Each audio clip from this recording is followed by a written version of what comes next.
A bipartisan look at the state of Wisconsin politics today, this morning on For the Record. Good morning, I'm Neil Heinen. It dawns on me that we have gotten away from having our elected members of the state legislature on this show for the last many years, really. And there's no question the reason, in part, is a partisanship so fierce and unyielding as to make such once routine programs of essentially no value. Nothing's added to civic life in this state by a half hour of disagreement. In fact, I think the only two lawmakers we've had on this show in the last year are these two, Democratic Senator Tim Cullen and Republican State Senator Dale Schultz. Both are leaving office after next month's election. Both have decades of service to their districts and their states, and both have a long list of accomplishments, which for the most part included working with the other party. And so a little more than 3 weeks before the election, I've asked Senators Cullen and Schultz to talk about the state of state politics today. And I thank them both for doing so. Thank you both very much for coming on.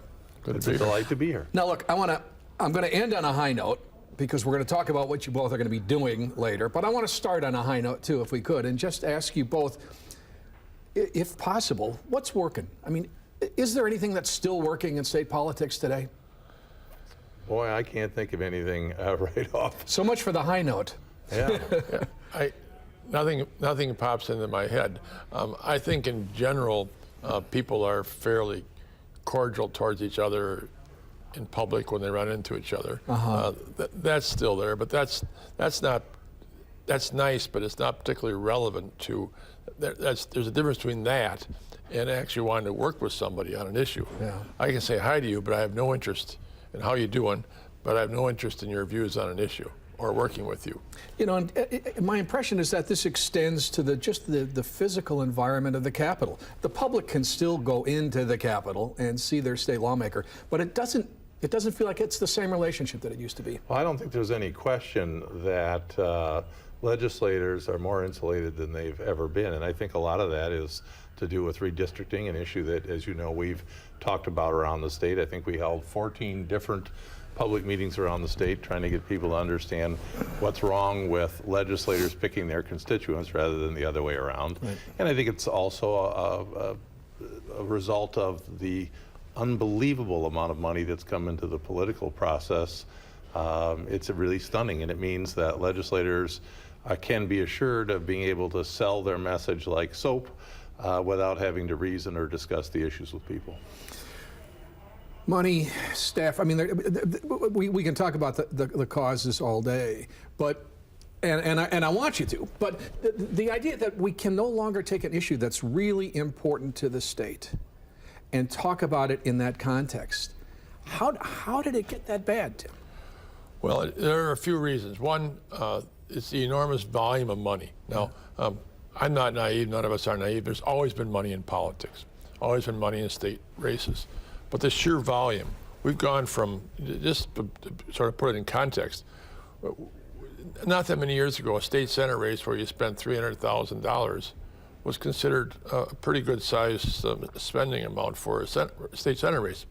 We have now had $5 million state senate races, $8 million state senate race, and a $10 million state senate race.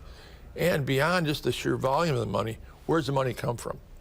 And it comes from a lot of sources, sometimes outside the state. But more importantly, I think to me, it comes in either as sort of further left-wing money or right-wing money. The big money in politics today is nowhere near the middle. And so the money influences public policy. And so it influences, it drives the two parties to be further left or further right. And so when they get to Madison, they aren't sort of this far apart politically on a political spectrum. They're this far apart. And then the public says, well, why can't they get along? Why can't they work together? Well, they can't work together because they don't anywhere near agree with each other. They're way over in the left or right. That's who got them here. And then the leadership gets involved in primaries in both parties, and they work with the people with the money, and that tends to produce a further left-wing candidate in a Democratic primary, further left-wing candidate in a Republican primary. Then you've got reapportionment where the primaries decide the elections because the general election is a lock because of the way the maps are drawn, and you've got this mess today. All right, so you two decided to work together on a mining legislation, a really important bill. You both had the idea that that this could be a bipartisan conversation. Dale, you must have known in your mind, I'm bucking the money, I'm bucking leadership here to do that. I mean, both of you did. I mean, what was that like? Well, initially, I don't think I did realize I was bucking the money, and maybe I was just naive. I volunteered to be on the mining committee because I really think mining is a legitimate industry, and it has to be done right. I represent a part of the state that was developed because of mining, lead mining originally. We've seen the best and the worst that mining has to offer in the state. There are some very expensive, environmental disasters that have hurt our quality of life. When I was elected, Brewery Creek in Mineral Point ran red. It doesn't now, but only after the investment of millions of dollars by state taxpayers through the Department of Natural Resources to clean it up. And we tried very hard in that initial committee to listen to all sides and come up with a bill that would leave everybody a winner. What we discovered is there was an effort below the surface to pass a very different bill, a bill written by the mining industry. And at that point, things began to unravel and the truth became apparent. And then, of course, recently we heard about a $700,000 political donation. And I think that's appalling, especially when the mining company wasn't willing to give any money to the communities up north so that they could work with the company and the industry. Is it fair and honest to say, though, Dale, that as a result of that, as a result of you taking an independent approach to mining, that your party decided that they wanted somebody else in your seat? I don't know that that's necessarily fair in and of itself. I think that anybody who's done any polling in southwestern Wisconsin, and both political parties have done that, are well aware that mining is an issue that I certainly represented very well. And I note that Howard Markline, who decided he was going to primary me before I even made up my mind whether or not I was going to run for re-election, initially, I was in the room, said that mining was one of the key reasons he was announcing against me. And recently he hasn't said boo about it. And I think the answer, as to why is because they've done polling and figured out that the people of southwestern Wisconsin do have strong feelings about mining, do understand what I was doing, and certainly do approve of it. All right, we're going to talk about how to fix some of this stuff when we come back right after this.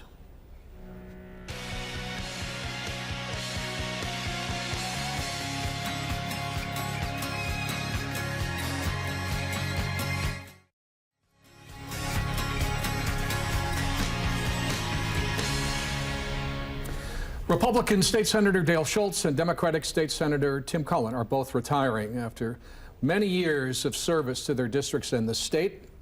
The retirement is rather poignant, in part because these two gentlemen worked together well and were two of the few in the legislature who did, and I'm pleased to have them on For the Record this morning. Where do we start to fix this, Tim? It feels like almost in many ways an intractable problem. Well, I think we start by acknowledging that elections matter. People have to see all this and either confirm they like it, which I would be disappointed in, or realize that it has to be changed. I think one of the people that don't vote, that's the issue. The people who do vote almost seem to say they do like it. Now, I don't know whether that's a chicken and an egg. Maybe, do the politicians influence the voters, or do the voters influence the politicians? But it reflects a split state in a lot of ways. Well, it's the 50% or so that are going to vote are pretty sure that they either really like what's going on or they really dislike what's going on. It's the other 50% who don't vote, and then some of those are undecided today that make a difference. If there's any hope for the future, I think it is in technology, it's in the internet. That people now, somebody sitting in southwestern Wisconsin can find out through the internet that there's somebody in Eau Claire agrees with them on an issue. And they can form an organization pretty quickly. And also the internet allows you to raise lots of money in small amounts. And I think that that is some hope. But these kind of things, this kind of situation in politics doesn't really happen overnight. I mean, there was sort of a rush when everything happened in 2011, but by and large, this role of money, the role of leadership running campaigns, the staff raising money for candidates, that all gradually happened over 15, 20 years. And so I don't think there's a quick fix between now and next Tuesday. Where would you start, Dale? Well, I think that we've thought about this long and hard, and we recognize that reapportionment is a major factor. Yep. I also believe that the Supreme Court's actions with regard to campaign finance limits was disastrous, and we're seeing the results of it. I heard the other day that one special interest group was making a $600,000 buy to attack Pat Bomhack, who's the Democratic candidate in my district. Look, I ran successfully for years, in the neighborhood of $125,000. And here we have one special interest group spending this amount of money. I'm generally a pro-business guy. I've been recognized repeatedly by Wisconsin Manufacturers and Commerce. But, these kinds of buys to attack individual legislators are breathtaking, and it's hard to combat that. And I want to be clear, Tim would be the first to admit Democrats use groups to do the exact same thing, but it makes it very difficult to have a discussion of the issues. The public square belongs to all of us. And when we allow any special interest group to basically buy up all of the airtime or media time in the public square, we're going to have a problem. So I certainly support those folks who want to move to amend the U.S. Constitution, or at least convince the U.S. Supreme Court to get back involved to put some limits on this kind of speech. Free speech has always been limited. Everybody knows you can't yell fire in a theater. We shouldn't allow anybody to own all of the public discourse during election time. Are we attracting the right people to run for office, Tim? Is that part of what we need to look at? Is who feels called to run for office now? It seems like it's politics as a career, as opposed to people with other careers who decide to run for office. I think that is a big problem. One of the things in terms of just the state Senate, what's happened over the last few decades is the state Senate used to, for example, in 1978, only 11 of the 33 state senators had served in the Assembly first. 2/3 of them, 22 of them, came directly to the state Senate. But this whole business of money and politics and knowing your way around Madison, knowing who the interest groups are and so on, it's gone from 11 state senators in 1978 who've been in the Assembly first. Now, this year, it is 25 of the 33 have been in the state Assembly first, which gives them a chance to know the interest groups, gather the money, and become the incumbent in a state Senate race. It isn't that all the people in the Assembly are bad. Some come over are good. But what it means is that citizen back there in all those 33 state Senate districts are going, well, what chance do I have to win a primary against this person? They're already an incumbent state representative. They already got the interest groups lined up. Leadership's on their side. Yeah. They got the money. They got the endorsements. What chance do I have? And I don't think a state Senate, the idea that the only people eligible to be good state senators are people who've already been in the Assembly is ludicrous. But that's one of the things that's happened. You did a good job explaining what needs to happen for campaign finance reform. But what about redistricting, Dale? Is there a role for citizens here? What's it going to take to get somebody to have the courage to say, let's do this now? Well, I think we have to start discussing the real issues during elections. And, I'm always amazed at how trivial some of the campaigns are at election time. It hinges on, you know, the most minor of details, and we fail to talk about the big things.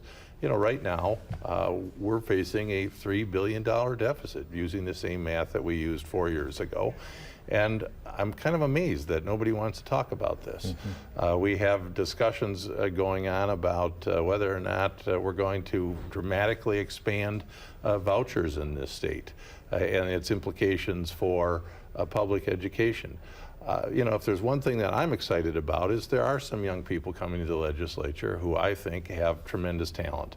Representative Mandy Wright is a Democrat from Wausau who has been going around the state with me having discussions about rural educational funding, and she is absolutely terrific. In my own district, Travis Tranel is, you know, just completing his second term, has really distinguished himself as a leader, a common sense sort of individual who is more focused on finding solutions than raising campaign cash. Yep. All right, when we come back, we're going to ask Senators Cullen and Schultz what's next for them right after this.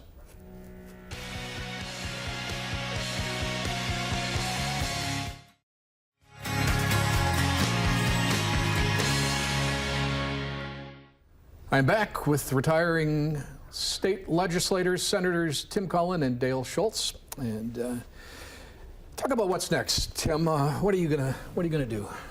Well, what I've learned up here is that I concluded I could accomplish more in the things I care about as a private citizen than staying in the state Senate. Otherwise, I would have run again, which is in a way a sad thing to say. But I'm excited. I had a couple of foundations I started before I came back to the Senate. I want to go back and work on them more. I'm going to start a third foundation dealing with kids who come from dysfunctional homes, working with the Beloit School District particularly. And I may finally finish writing the book I started several years ago. But most of all, you know, get up in the morning and work on things I care about and help people that I think deserve the help. I think that's why you should get up in the morning.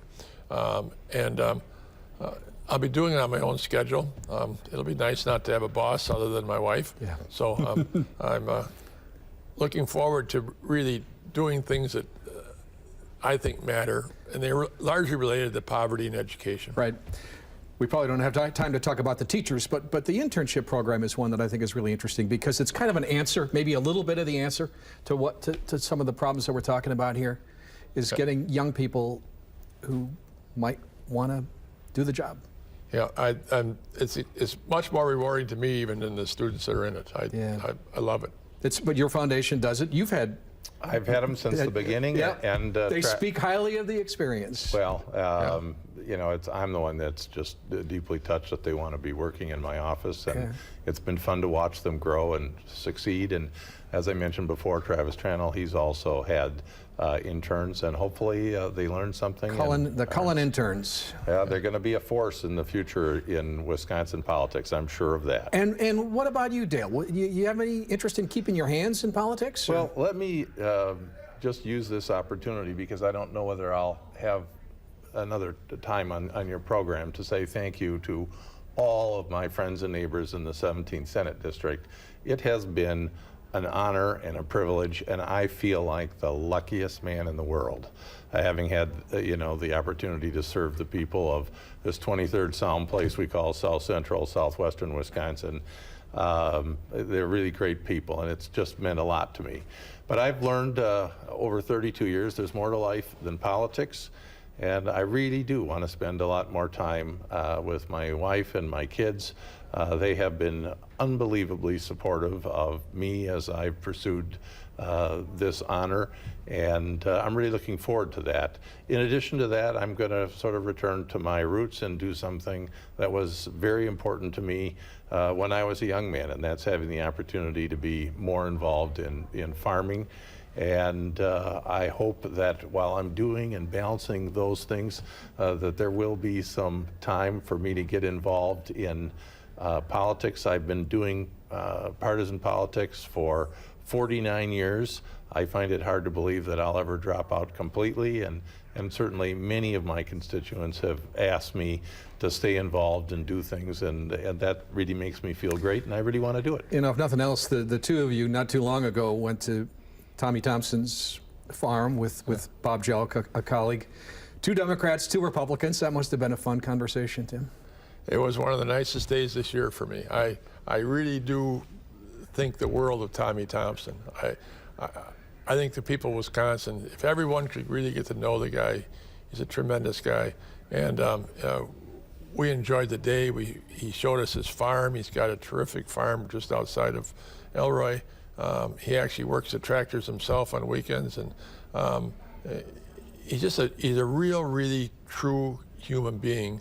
It was a fun day. And it's always fun to be with Dale and Bob Jouk. The 3 of us, I think our time in the last 4 years was made a lot more pleasant because the 3 of us had each other to talk to and work with. It made a big difference. I mean, all 4 of you can continue to influence this state in your own individual ways, and maybe that's one way to do it. Well, I certainly hope so. And I've watched Governor Thompson in his public pronunciations, Pat Lucy's funeral, his remarks at the Lower Wisconsin Riverway 25th anniversary.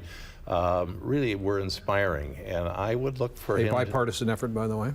Absolutely. Talking about what makes Wisconsin, really including people, getting rid of the thuggery, inviting people to participate, listening well so that you hopefully will have a turn to talk and then be understood.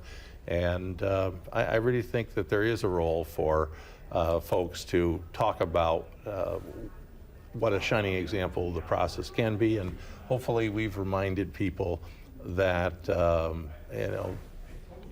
it doesn't have to be this way, and have been a good example for how it can be. Well, I think you did, and I think even the criticism from the rabid partisans who looked at this relationship as old school and not 21st century politics anymore, always got a little pushback from people who said, nah, that's what we want. Right? Well, it's the way we lead our lives. Yeah. I mean, who could be married for much more than a year without having made a lot of compromises with your spouse to make the marriage work? Your friends, you put up with your friends in spite of maybe some things you disagree with about them, but overall they're your friend. And it's just the way we lead our lives, except in the Capitol. Yep. I enjoyed this, guys. Thanks very much. Well, thank you, and thank you for all that you do for the state, and I really appreciate having a chance to be here. We're going to come back and wrap it up in just a second.